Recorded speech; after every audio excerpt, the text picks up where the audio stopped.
nas suas múltiplas possibilidades, dentre elas a possibilidade da filosofia, da psicologia clínica. E estamos realizando aqui hoje um segundo encontro. Demos início aí a essas reflexões na semana passada, com a presença aí do meu querido amigo, professor doutor Adriano Furtado Holanda. Seja bem-vindo. É nóis. É nóis. Bom dia. Tudo tranquilo. Então, tivemos aí o prazer de iniciarmos essa conversa na semana passada, né? Essa parceria também que a gente estabelece de pesquisa.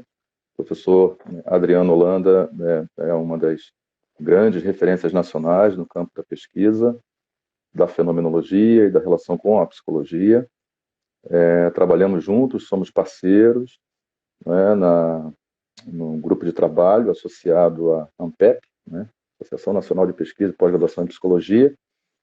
É um grupo composto por vários colegas, vários professores de diferentes universidades federais do Brasil, e também somos parceiros na recém-criada, né, também fruto de um esforço de muitos anos, né, Holanda, de um vigor aí de muito tempo, em 2018, a ABRAP, Associação Brasileira de Psicologia Fenomenológica, e estamos aí nessa luta, né, Adriano?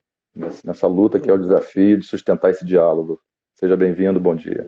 É isso aí, bom dia. Tudo bom? Como é que estão as coisas? Tranquilo? Tudo bem, querido, tudo ótimo. Eu acho que é importante a gente contextualizar exatamente isso tudo aí que você está colocando, né? Isso aqui é um projeto, aliás, eu estava brincando com o Crisóstomo também, aproveitar que a galera está entrando, eu estava brincando que agora a gente está com um desafio, que é criar aí uma continuidade de uma discussão.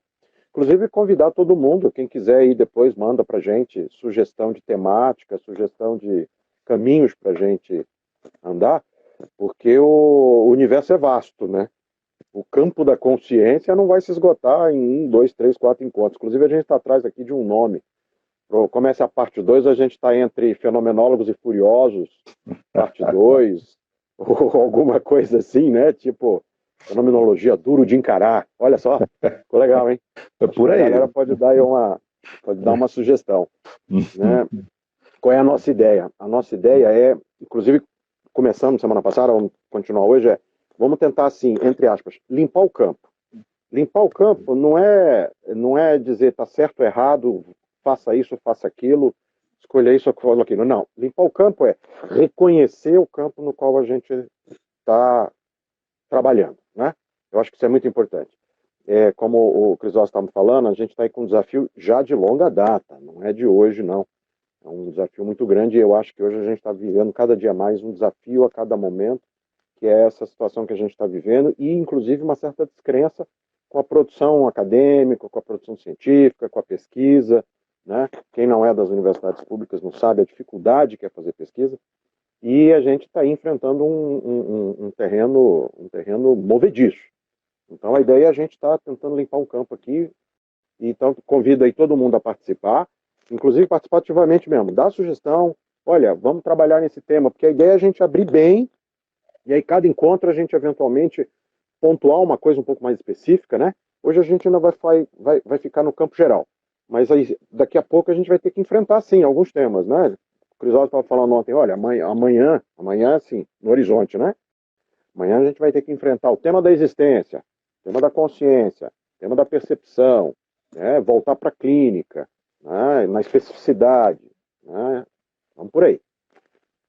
Perfeito, perfeito, Adriano, você pontuou muito bem a própria importância, né, enfim, do contexto do nosso momento histórico, a importância de dar seguimento aí a esse movimento, né, enfim, de articulação mais ampla, de amplificação do diálogo, na busca também da gente conseguir, né, assim, ter uma fundamentação, assim, não só mais consistente, mas também uma apresentação mais clara e pública do que a gente faz, da validade dos nossos estudos, em que medida isso, de alguma forma, não é, assim, se impregna no campo das nossas práticas, das práticas da psicologia, né, e das ciências humanas em geral. Então, realmente, o momento é um momento altamente propício a nós implementarmos, a sustentarmos esse vigor, né? E como você bem falou também, a gente começou semana passada, aí nesse bate-papo, a gente ainda está, né, num momento aí de um certo clareamento, né, de campo, como você falou,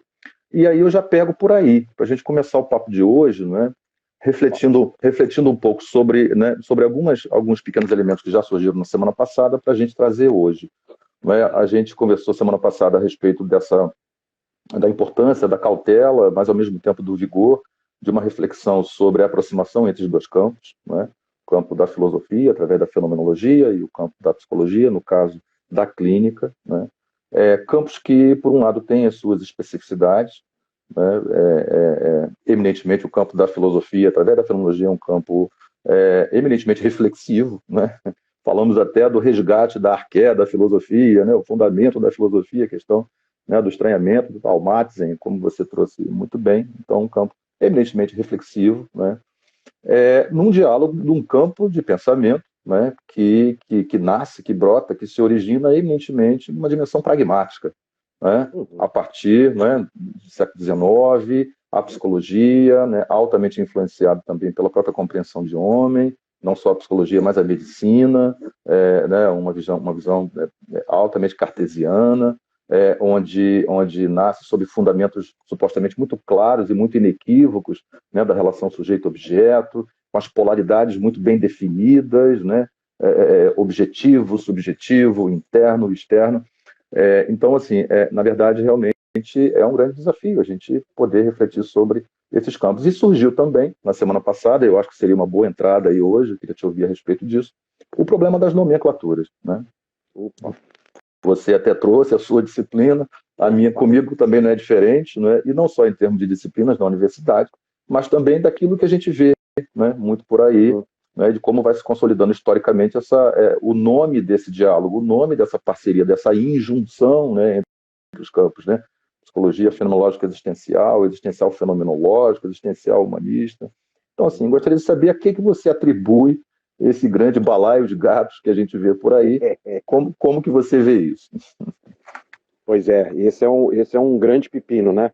Acho que eu comentei semana passada que eu costumo brincar com meus alunos que eu levo umas 2 ou 3 aulas da primeira disciplina, hein? Minha disciplina é Introdução à Psicologia Fenomenológica Existencial, só para desconstruir o nome, né? Com o agravante que tem um hífen no meio que junta e diz assim, tão inseparáveis, né? É evidente aí, como eu estava comentando no início, não é para a gente jogar fora, limpar o campo e a gente vai conhecer onde é que a gente está nesse cenário.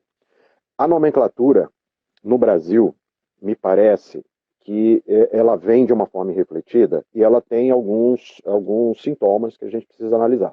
Tem uma questão histórica, que eu acho que é muito importante, né? Não vou só pontuar, e depois acho até que é uma boa a gente depois indicar alguma literatura, que já tem literatura aí bastante acessível, né?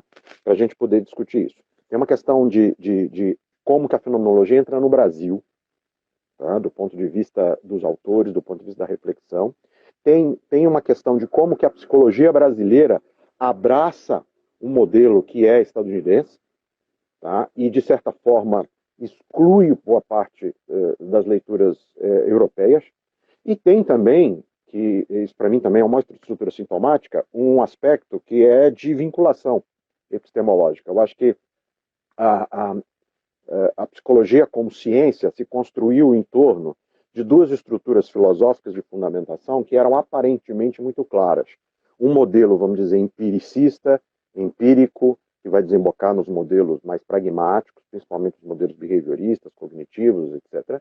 E um modelo, vamos dizer, mais idealista, mais reflexivo, mais romântico, que está mais vinculado a uma perspectiva analítica, né? Uma perspectiva mais psicanalítica. E aí, de repente, ficou ali um conjunto de profissionais querendo se colocar no terceiro lugar e precisava ter uma fundamentação para não ficar uma coisa meramente solta, né? E aí eles encontraram na fenomenologia uma espécie de parceiro, vamos dizer assim, do tipo, olha, dá para fazer aqui um paralelo, entendeu? Quem é grande responsável por isso, vamos dar nome aos bois, quem é grande responsável por isso é o nosso queridíssimo amigo Rolumei, que é o cara que traz para os Estados Unidos uma reflexão muito interessante da perspectiva existencial do Kierkegaard. Ele vai trazer muita coisa da filosofia existencialista, mas que dentro do cenário norte-americano pragmatista ganha um contorno, que é outro tema para a gente discutir amanhã, que esse aí eu sei que você vai gostar, ganha um contorno de tecnicidade, de técnica, de pragmaticidade. Então a gente vai ter que trabalhar nisso. Então eu vejo esses três sintomas assim, preliminares para a gente pensar, né?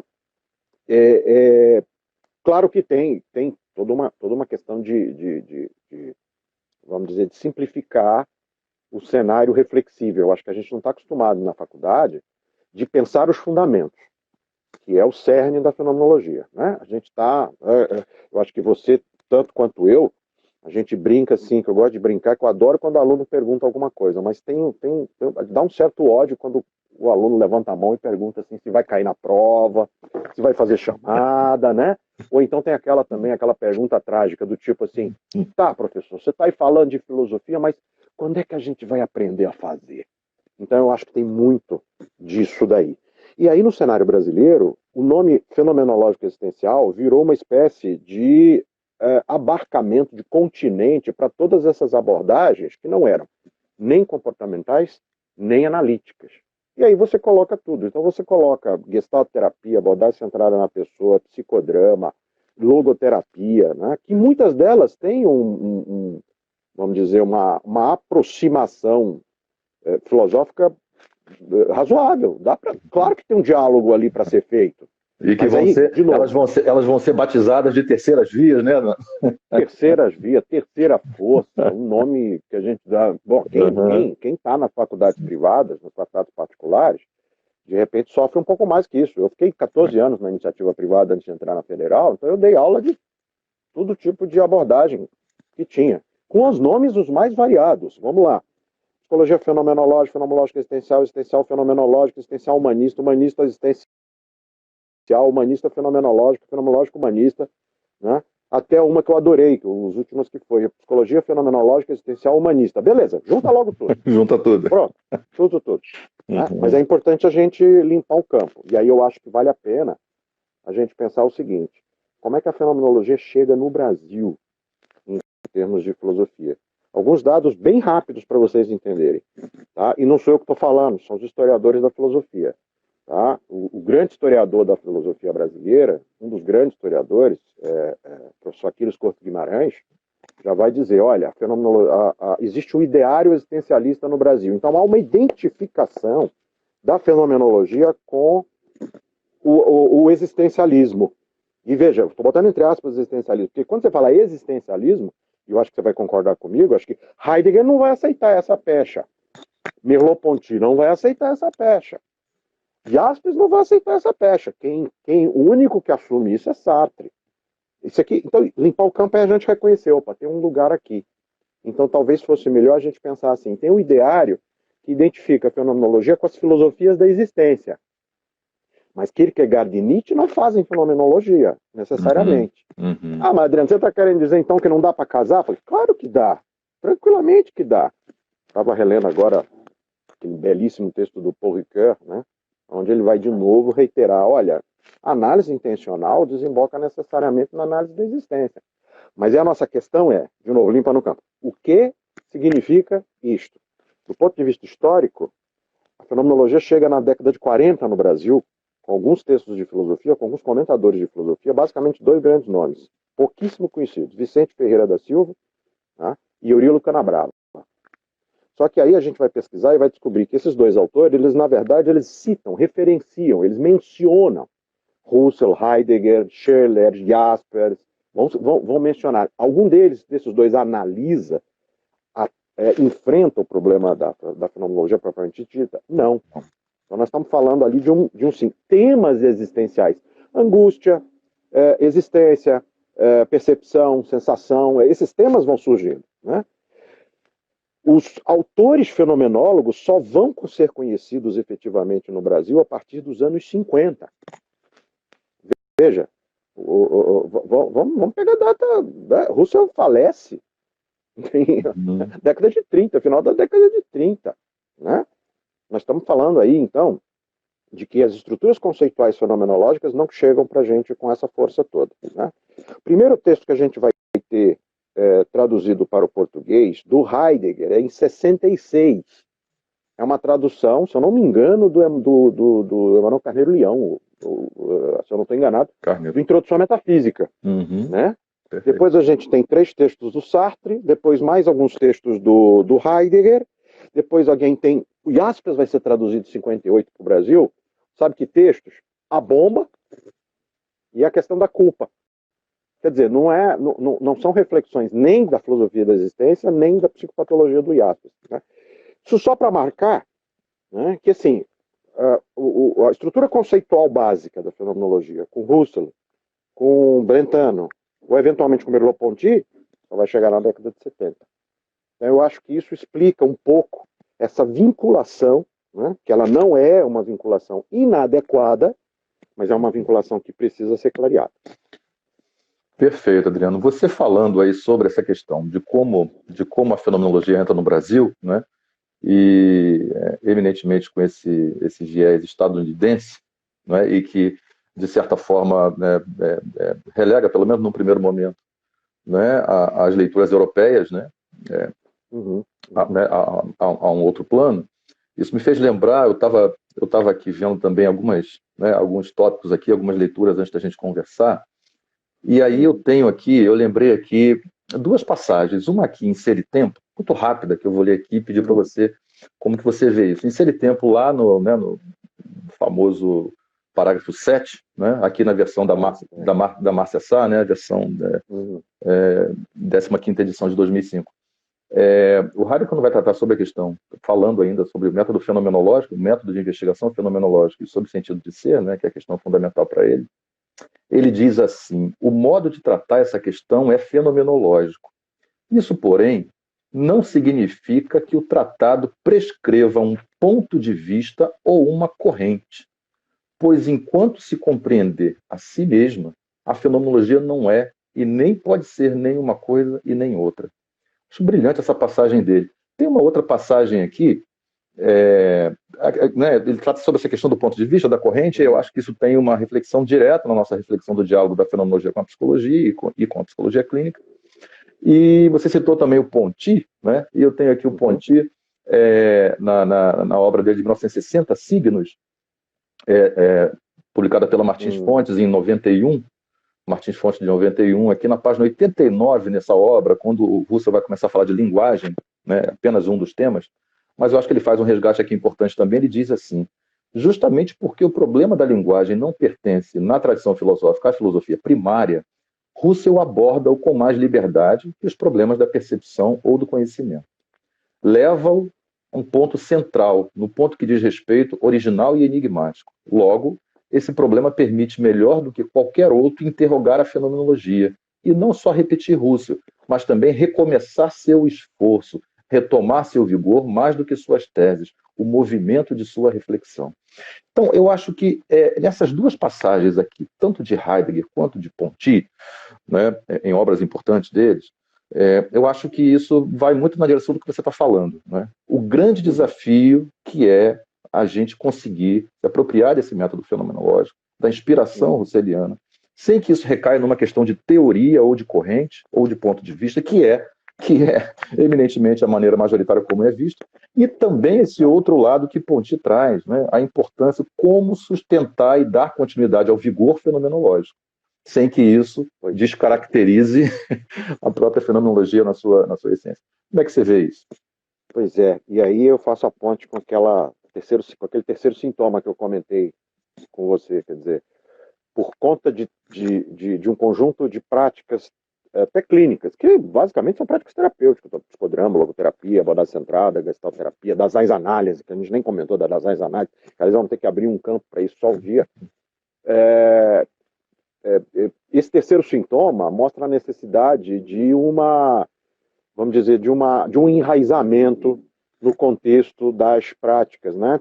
A gente está sempre, o tempo todo, se comparando, né? Dizendo a minha é melhor que a sua, a minha funciona, a outra não funciona. E aí é nesse terceiro sintoma que essas práticas todas acabam caindo numa grande armadilha, a grande armadilha da teia daquela aranha gigantesca lá do Senhor dos Anéis, a Laracna, né? Que você cai ali, é uma armadilha que você, de repente, quando você vê, você já está preso ali, que é de transformar o tal do fenomenológico existencial numa escola, numa abordagem, uma corrente. Aí você traz Heidegger, que é perfeito. Inclusive, assim, aliás, nós vamos depois fazer um sorteio de livro, né?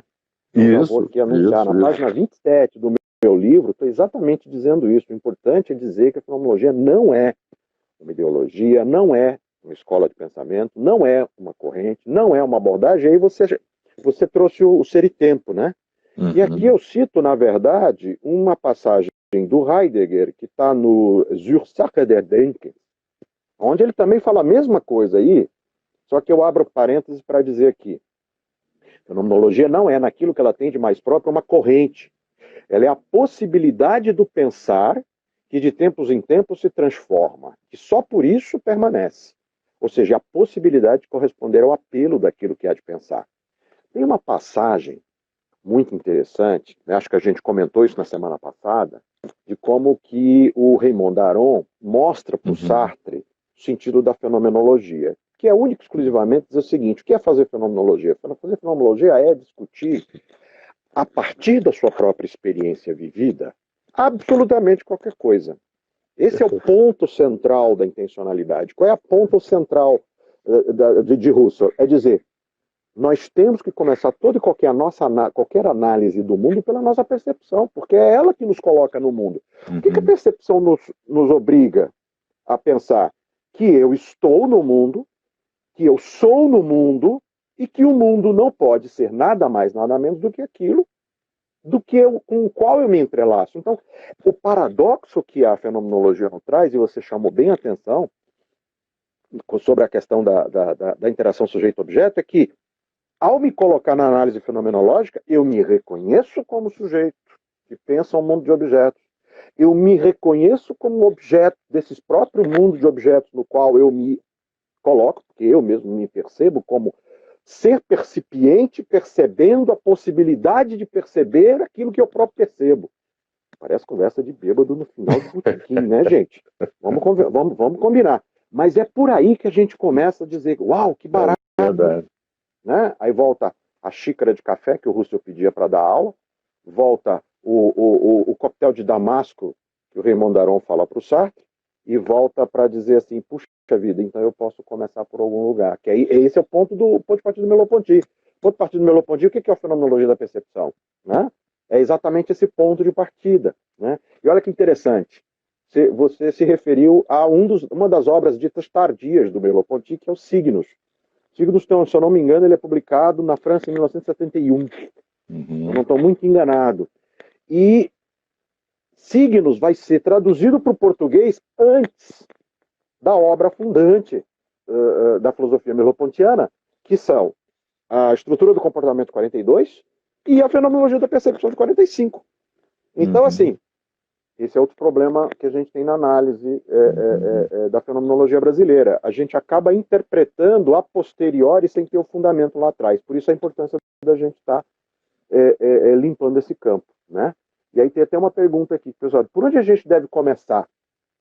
A rigor, a gente pode começar por qualquer lugar, desde que a gente reconheça, como o próprio Heidegger acaba de citar, que eu acabo de citar, a gente reconheça que a fenomenologia é um exercício continuado de reflexão, é um ir e vir, aquela coisa heraclítica que a gente estava falando na semana passada, né? Caminho que vai e caminho que volta. Eu acho que esse é o grande mote para a gente dar os passos aí na dianteira. Muito importante, e quando você fala sobre essa questão do resgate da condição de possibilidade, da possibilidade do perceber, muito, muito bacana, mas justamente você está falando da questão da estrutura intencional, Celiana, né, Adriano? Eu acho que isso é fundamental. E isso me fez lembrar, sabe o quê? Você falou sobre, né, os riscos da captura pela teia aracnídea, as seduções da metafísica, da tradição da metafísica, enfim. Isso me fez lembrar um pouquinho o papo do Claudinei resgatando Goldstein lá na psiquiatria, fenomenologia e psiquiatria, quando vai falar sobre a diferença, né, assim, a diferença de uma percepção, né, da percepção do homem, da sua relação com o mundo, uma percepção, eu diria que assim, intramundana, não é? Do que ele chama, que eu achei muito interessante, aquela analogia que ele fez da justaposição, não é? Uhum. Como se fosse uma justa posição, por exemplo, atrás de você há uma estante e há livros na estante, né? Então, assim, né, a relação justaposta entre livros e estantes, né? Só que os livros não estão na estante, né, dentro da estante, na estante, tal qual você está neste cômodo, né? Ou Uhum. seja, não, há, né, não é uma relação de justaposição entre você e o cômodo e o livro e a estante, são relações absolutamente distintas, né?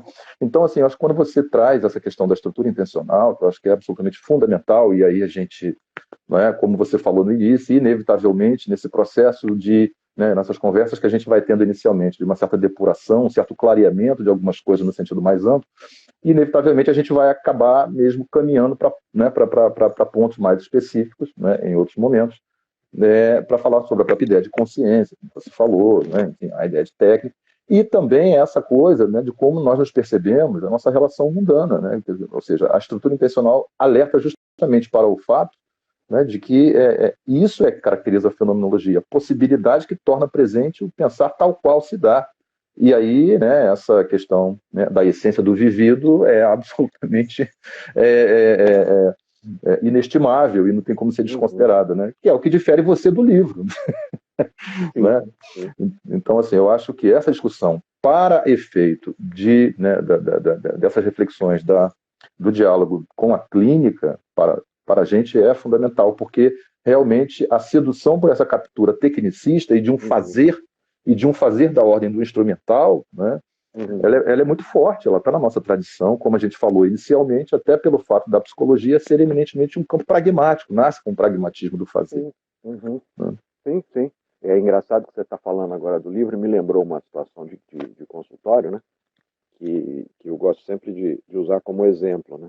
E exemplifica e ilustra exatamente isso que você está falando, o quanto que a gente tende a uma naturalização das Uhum. coisas da vida, né? Naturalizar, né? Esse é quase um jargão fenomenológico, Uhum. e eu acho que pouca gente entende isso. Naturalizar não é, quando a gente fala assim, naturalizar é ruim.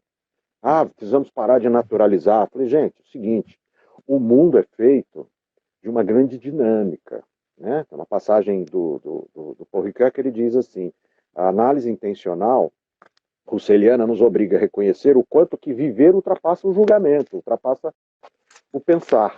Mas isso não significa que a gente agora tenha que penalizar o julgamento, tem que penalizar a objetividade. Aliás, uma brincadeira que a gente sempre gosta de fazer é a seguinte, tem situações e situações, tem contextos e contextos, tem momentos e momentos. Eu não preciso fazer da fenomenologia uma espécie de ideal, de experiência. Não, pelo contrário. Pelo Né? contrário.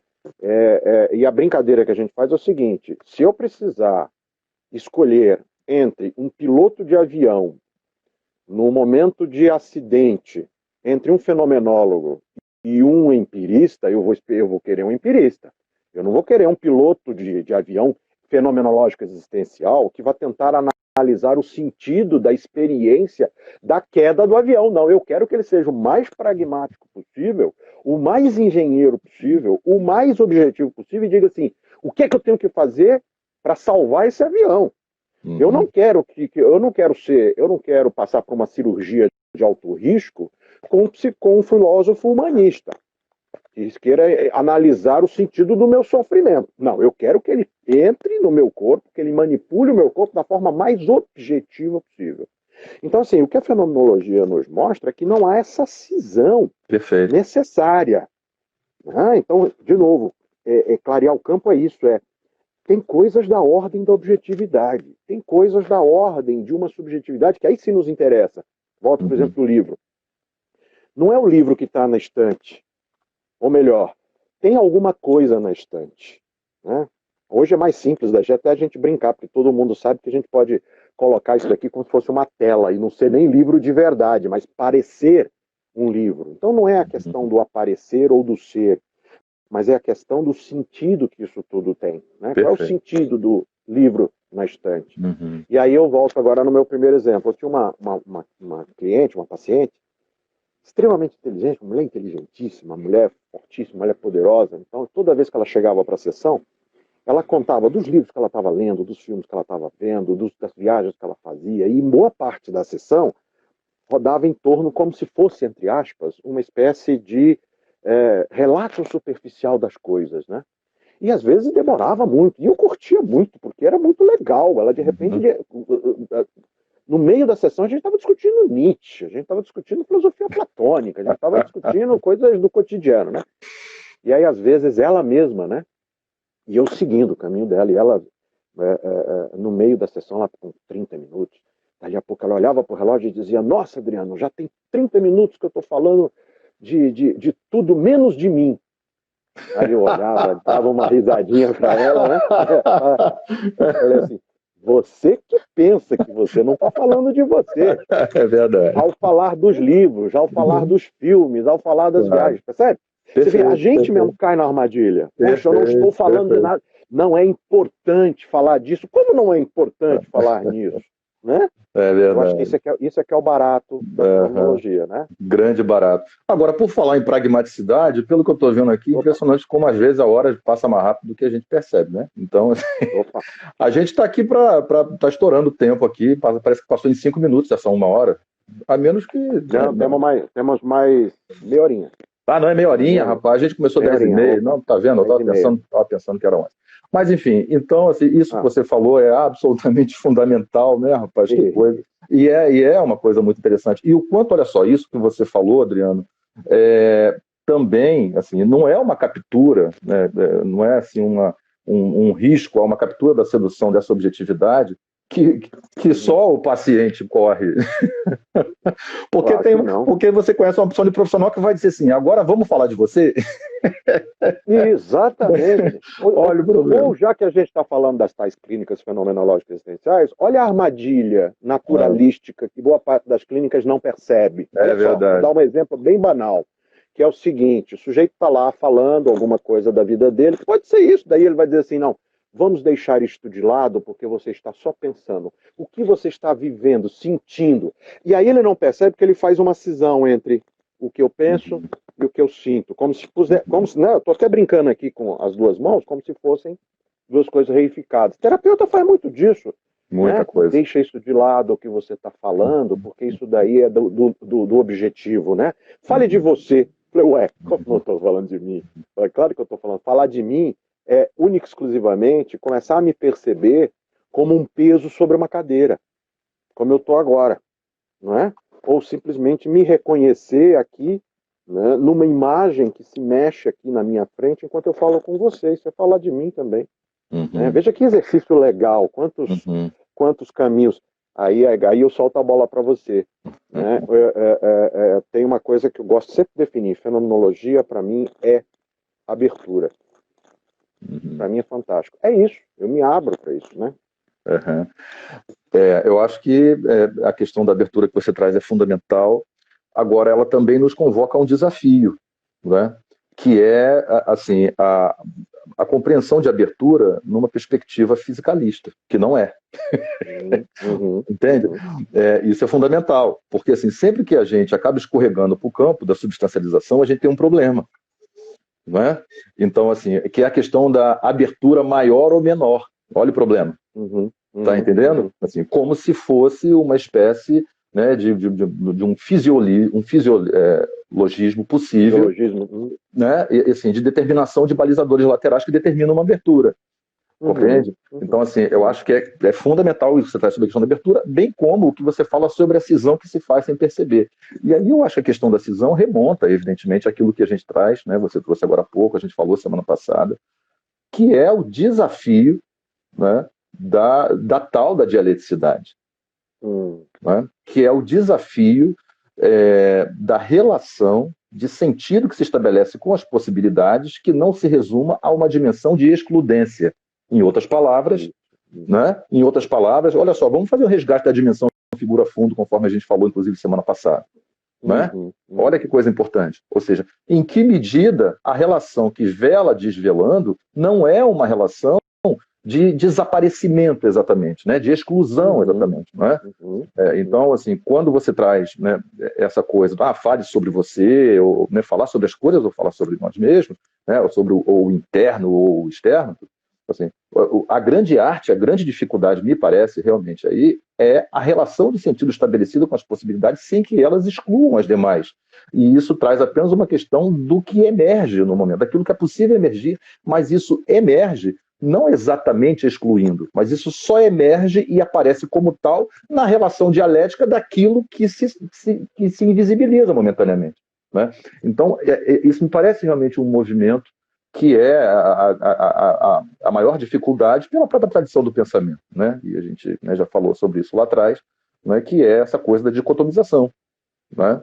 Que aí, claro, vai dialogar com vários outros pontos, como a questão da substancialização, da coisa em si, da possibilidade, né, da definição do ser das coisas, enfim. Né? Então, assim, eu acho que essa é um grande desafio, né? Como é isso que você falou agora há pouco, né, do piloto de avião, né? Ou você vai fazer uma cirurgia, você quer mais é que o médico seja o mais pragmático possível, mas é evidente, assim, mas sem que isso denote que a pragmaticidade anuncie um horizonte de sentido que naquele momento a torna possível e mais importante, e não exclui.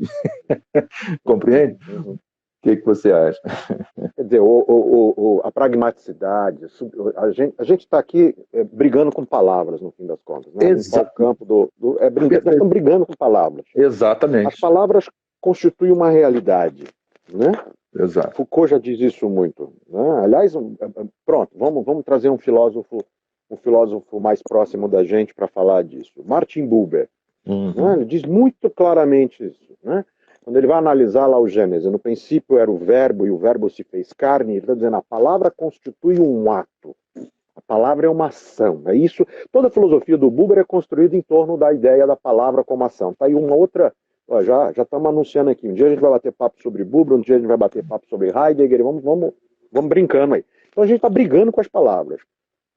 O problema da naturalização ao que a gente está se referindo, e é um problema que deriva disso que você está chamando a atenção, da visibilidade e invisibilidade, é que a gente fica oscilando entre posições, vamos dizer, estanques.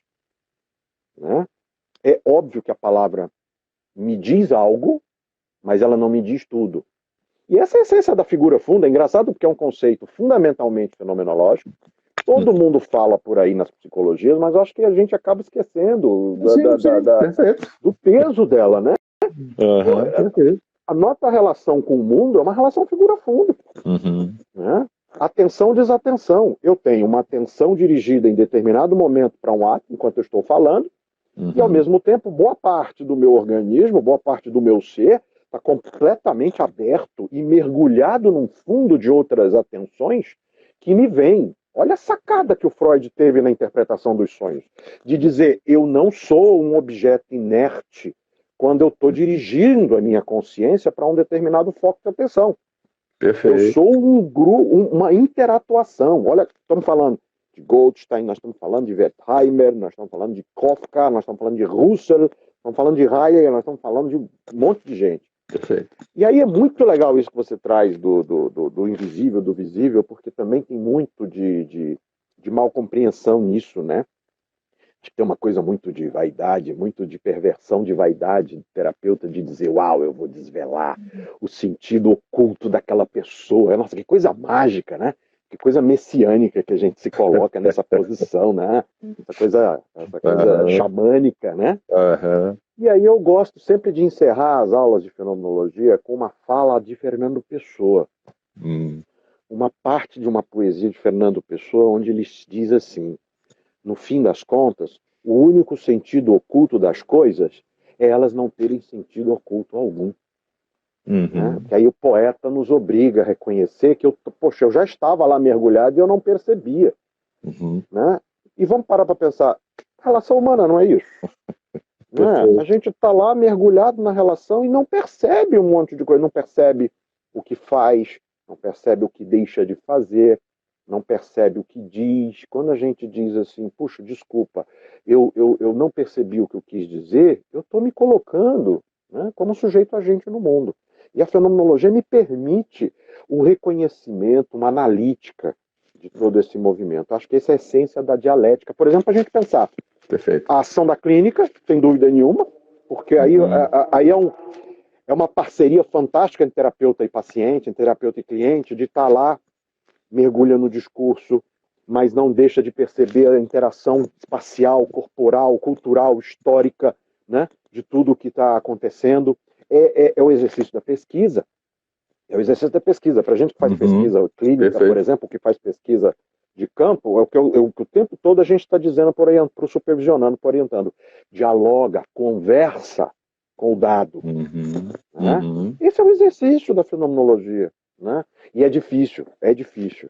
A gente está muito preso naquelas, vamos dizer, vou usar uma expressão bem cinematográfica aqui, vou chamar a atenção para quem nunca viu esse filme, tem que assistir. Um violinista no telhado, né? A Fiddler on the Roof, fantástico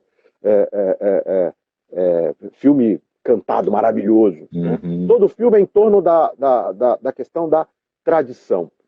Todo filme é uma discussão sobre tradição, e o tempo todo, personagem central dizendo assim, é tradição, eu tenho que manter a tradição.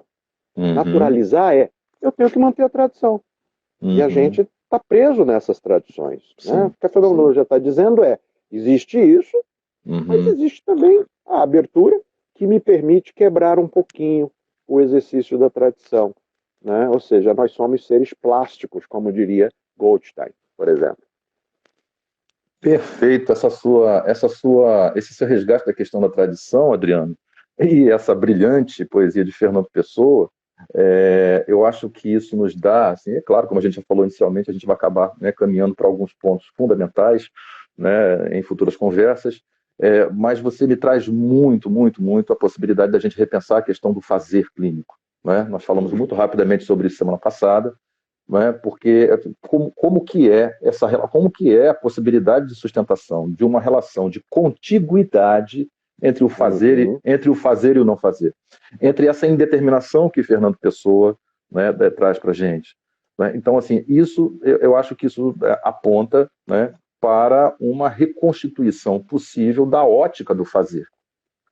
Entende? Né? Ou seja, em que medida esse fazer brota, né? Vamos dizer assim, é fundamental da ausência prévia de sentido, da nadificação da existência para aquilo que se anuncia como possível, e a sustentação da dialética do possível na relação com o nada, portanto, o indeterminativo dele enquanto essência estável, né? Enquanto manutenção da tradição, como você falou, entende? Enquanto, né?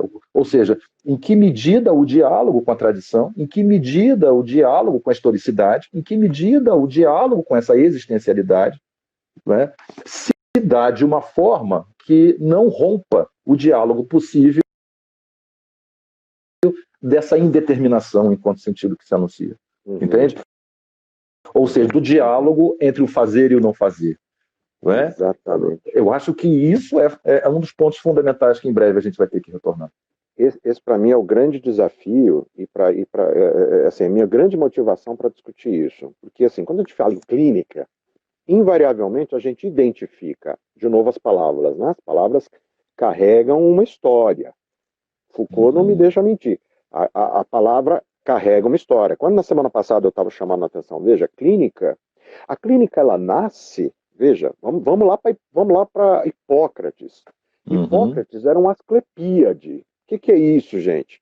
O asclepíade, ele era da tradição médica clássica grega, ele era um descendente de Asclépio, né? Considerado o deus da medicina. Ele tem uma tradição para cumprir. O que Hipócrates faz? Né? Ele aprende com o pai. O que Hipócrates faz? Quebra com a tradição que ele mesmo tinha, né? Percebendo um outro olhar. Eu diria que vou arriscar. Hipócrates faz uma fenomenologia quando ele começa a observar o mundo objetivo do corpo próprio, coisa que os asclepíades tradicionais não faziam. Né? Então, qual é o grande desafio quando a gente pensa em clínica? É que, quando você pega a palavra clínica, você identifica ela com um determinado fazer. Para nós, a maioria de nós vai identificar, por exemplo, clínica com psicólogo, clínica psicológica com psicoterapia. Beleza. É uma maneira absolutamente honesta e autêntica para se fazer. Inclusive, a mais comum.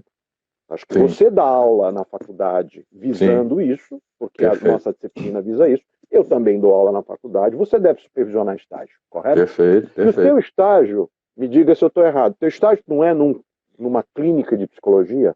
Teu SPA. estágio não é olha aí, SPA, Serviço de Psicologia Aplicada. Aplicada, né? Aplicada. Eu também, estou numa clínica, o meu é CPA, Centro de Psicologia Aplicada. Uau, grande diferença. Oh. Muito bem. Então a gente acaba reificando, por necessidade, nós estamos ali para nós estamos contratados para fazer esse tipo de trabalho. Mas a gente não percebe que ao fazer isso, sem querer, a gente reifica também um determinado lugar de fazer.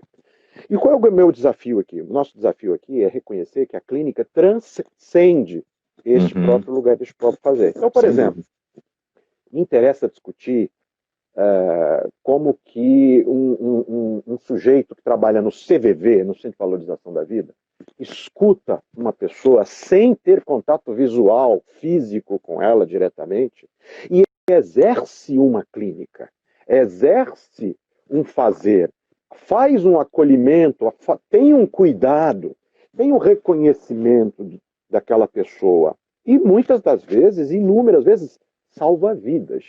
Isso é clínica. E nem é psicólogo. E nem é psicólogo. E nem é psicólogo.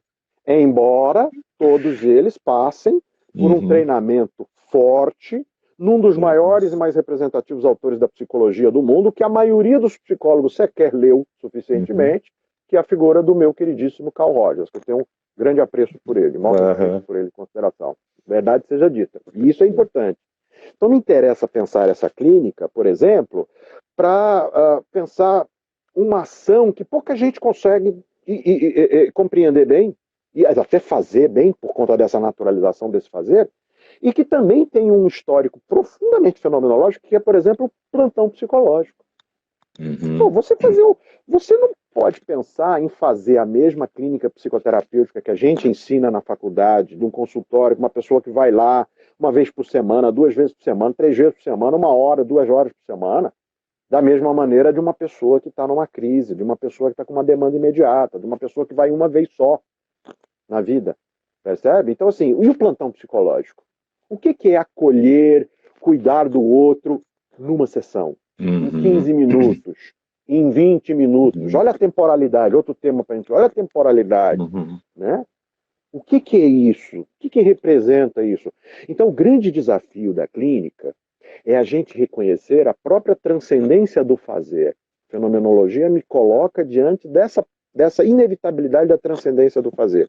E aí, paradoxalmente, de novo, e teu mestre Heidegger é primoroso nesse aspecto, porque ele vai aos poetas para reconhecer isso. Então vamos pedir ajuda aos poetas. Eu vou pedir ajuda aqui à nossa queridíssima e maravilhosa poetisa Clarice Lispector. Veja se não é algo mais de absurdamente fenomenológico e mais absurdamente clínico. Então escrever é o modo de quem tem a palavra como isca. A palavra pescando o que não é palavra. Pô, cara, você joga isso na sessão clínica, meu amigo, você tem 1 ano de transcendência do sujeito ali, não é verdade? Totalmente, totalmente. E agora eu vou parafrasear você, né, na semana passada, que você revisitou o Maracanãzinho lá na década de 80, levantando bola, né, do Bernardo. Grande Bernardo. Dando saque jornada nas estrelas. E você falando isso agora, rapaz, eu vou levantar uma bola para você que eu acho que você vai gostar. Que é justamente no teu próprio texto. Quando você vai trazer, quando o Russell vai lá em Filosofia como Ciência de Rigor, né? Eu acho que de 65. Quando ele vai falar, Adriano, dessa dimensão da psicologia fenomenológica enquanto consciência empírica e psicologia empírica, e a fenomenologia como consciência pura, né? Eu acho que o que você falou é perfeito para você trazer agora, encaixar nisso, né? Como que fica esse diálogo de uma consciência pura encarnada numa pragmaticidade, como você falou, como por exemplo do CVV, né? De uma dimensão de consciência empírica, de uma prática, de uma psicologia empírica, né? Na psicologia fenomenológica. Como é que você vê aí essa articulação da fase?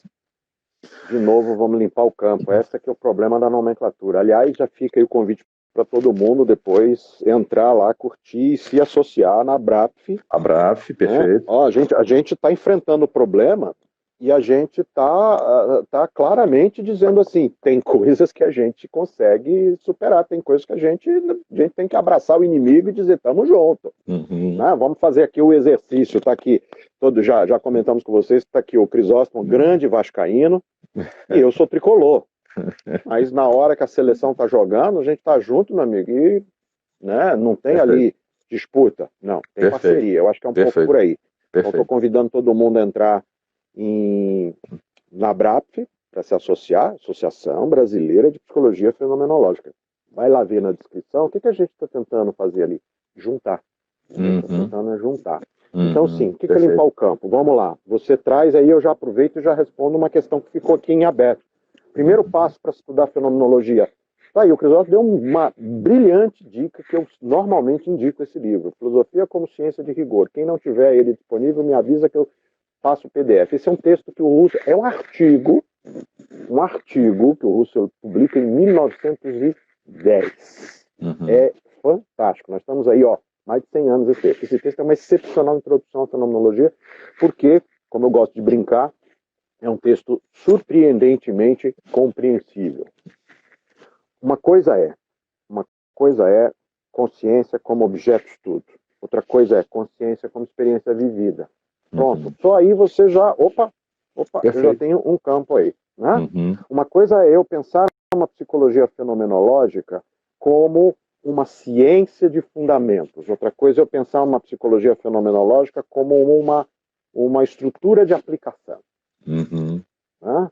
Então, quando a gente cria uma BRAPF e diz assim, vamos criar uma associação, e essa associação ela é feita, olha só, tem aqui um vascaíno heideggeriano, um russeliano tricolor, vai ter um sartriano que é botafoguense, vai ter um coxa branca que é schleriano, percebe?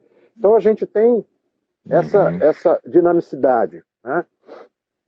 Aonde que a gente se encontra? A gente se encontra na intenção própria de tentar reconhecer essas múltiplas relações que o sujeito tem com o mundo. Né? Então acho que uma das coisas de limpar o campo é a gente entender que, por psicologia fenomenológica, eu posso entender tanto um projeto de construção que o Russell deixa para alguns inacabado, tá? Inclusive acabamos de soltar um texto agora que vai sair, se tudo der certo, vai sair como um capítulo de livro de mais um brilhante parceiro nosso que a gente vai ter que trazer aqui em algum momento para bater um papo, que é um grande psiquiatra que trabalha com fenomenologia, o professor Guilherme Messas, né? Onde a gente está exatamente dizendo isso, olha, tem uma psicologia fenomenológica, um projeto de ciência de fundamentos que o Russell não acabou, não finalizou. Tem um projeto de psicologia fenomenológica que é um pouco essa coisa assim, deixa eu trazer o que a fenomenologia me dá como subsídio e tentar construir aqui numa psicologia empírica, né? Numa psicologia empírica, um repertório de ações. E tem uma psicologia fenomenológica que é adjetivada, que é essa que a gente está criticando, que é essa que se chama fenomenológica existencial humanista, mas que não pensa muito sobre esses fundamentos. O que a gente está chamando a atenção é, vamos dar 2 passos para trás? Vamos ler esses textos lá. Vamos lá no parágrafo 7 do Ser e Tempo do Heidegger. 15 do Ideias 1 do Russell. Vamos lá. Aliás, saiu agora recentemente as obras completas de Edith Stein. Quem quer começar a estudar fenomenologia, pega as obras completas de Edith Stein, pega os textos que ela escreve sobre o Russell. Ela que foi uma das grandes colaboradoras que mais esteve do lado do Russell, que é de um brilhantismo, ela é de uma simplicidade. Pronto, quer começar por algum lugar? Vou dar uma dica fantástica. Procurem um livro autorado de Angela Ales Bello, uma das maiores especialistas em fenomenologia no mundo, viva hoje, uma filósofa italiana, já esteve conosco várias vezes no nosso congresso. Ela tem um livro publicado pela editora Juruá aqui de Curitiba sobre Edith Stein. É uma das mais brilhantes introduções à fenomenologia. Né? Tudo isso é uma psicologia fenomenológica. Então, assim, por psicologia fenomenológica, a gente tem que entender que é o espaço da construção ou do reconhecimento de uma psicologia empírica. Então, trocando em miúdos, quando eu pergunto o que é percepção, eu estou fazendo psicologia fenomenológica. O que é sensação? Estou fazendo psicologia fenomenológica. O que é emoção? Eu estou fazendo psicologia fenomenológica. que é uma coisa que a gente esqueceu, a gente deixou de lado, a gente comentou isso semana passada, chamados processos psicológicos básicos. Por isso a gente criou o nosso grupo de trabalho em torno desse tema. Que a gente vai ter que atacar isso, a gente vai ter que... Né, temas, angústia. O que é angústia? Essa pergunta, o que é angústia? Vocês só vão encontrar nos livros de psicopatologia? É fenomenologia. Né? Então, acho que a gente tem que clarear, sim, esse campo, né? A gente tem que enfrentar esse problema, né? E não é um problema simples de ser resolvido. Mas é um problema legal, porque é divertido abrir esses campos, abrir essas picadas. Todas, né? Divertido e necessário, né? Opa! Para lá de necessário. Adriano, meu amigo, eu estou vendo aqui que a gente está caminhando, falta aqui 5 minutos aproximadamente para a gente terminar. E a gente vai ter que ver aqui a questão do sorteio dos livros, né? Que eu vou pedir apoio aqui aos universitários, que a gente que já passou de 22, a gente tem mais dificuldade nessas tecnologias. Então, a Débora, que trabalha comigo no nosso núcleo, né? 22, a aluna, exatamente, dá essa força aí, porque a gente tem muita dificuldade nisso. Tranquilo. E aí, vamos apontar aqui alguma coisa, né? Como é que a gente faz? Como é que a gente faz para a semana que vem? Vamos fazer assim. Vou fazer um convite para as pessoas que estão assistindo para a gente. Manda para a gente, manda depois para a gente, pro meu, ou pro do NEPEF, ou pro do Labfeno, ou pro do Crisóstomo. 4 opções. Manda a sugestão assim, olha, vamos discutir tal tema, e a gente vai montando, assim, toda semana a gente vai montando uma temática em torno disso. Tá? Manda também a sugestão de como que a gente vai chamar isso daqui, tá, gente? Por enquanto está vencendo Fenomenólogos e Furiosos, parte 2. Ou Chuck Norris, Duro de Matar. Eu estou gostando dessa também, Fenomenologia, Duro de Encarar. Tá? Manda também a sugestão, e aí a gente vai montando e a gente vai amarrando. Né? A gente tem que aproveitar a situação que a gente está. Tá? Perfeito. Aí eu vou fazer isso. Então, e entrem também, tem ainda uma quinta, e aí na Abrap, ali entrem, tá lá no link se eu não me engano, no link da própria Abrap, tá lá um linkzinho de um cadastro. Tá? Nós vamos chamar uma assembleia para eleger uma nova diretoria, provavelmente semana que vem ou na outra semana, para todo mundo convidado. Né? Como estarão convidados, a gente está começando a pensar, ano que vem, 2021, seria o nosso 3º Congresso Internacional. Como é que a gente vai pensar e fazer? Já estamos pensando, provavelmente pensando aí em fazer um congresso online, um congresso mesclado, um congresso... Estamos pensando. Tudo convite para todo mundo participar. Tá? E aí a gente vai montando essas falas. Perfeito. A gente vai manter as nossas falas, eu e o Crisóstomo aqui em cima desses temas, e depois, em algum momento, o núcleo dele vai estar chamando um outro colega, o meu núcleo vai estar chamando outro colega, e a gente vai tentando ampliando esse leque, esse contexto aí, beleza? Perfeito. A gente pode consolidar, então, essa sexta-feira matinal, 10h30, né? Então, assim, é um horário que a gente já está registrado. E aí a gente vai divulgar ao longo da semana, portanto, né, a partir da contribuição de todos, como você falou, né? Talvez aqueles pontos que mais, né, que sejam demandados, aí a gente traz aí a identificação do que a gente fala na semana que vem, mas fica consolidado já, não é? Aí não tão potente quanto o Jornal Nacional, 8h30 da noite, na Globo, mas mais a gente junto aqui, isso pela manhã. E deixar, e dizer ainda que vai ficar gravado. Perfeito, e a gente vai depois disponibilizar no YouTube. Vocês também podem entrar já no YouTube, tem o canal do Labfeno no YouTube, depois a gente vai disponibilizar isso para... Vamos criar um canal do NEPEF, vamos criar um canal da Abrap, vamos abrir o leque daí. Beleza? Você falou bem. Pedir, então, do para você continuar para fazer. Bacana. Pode dar tchau para a galera aí que eu vou trazer a Débora para a gente. Até semana que vem. Enquanto isso, vocês fiquem com o Crisóstomo para fazer outro sorteio aí. Valeu, Adriano. Um abraço, querido. Mais uma vez, muito obrigado. Muito bom. Bom, então, gente, a gente vai dar seguimento aqui, tá legal?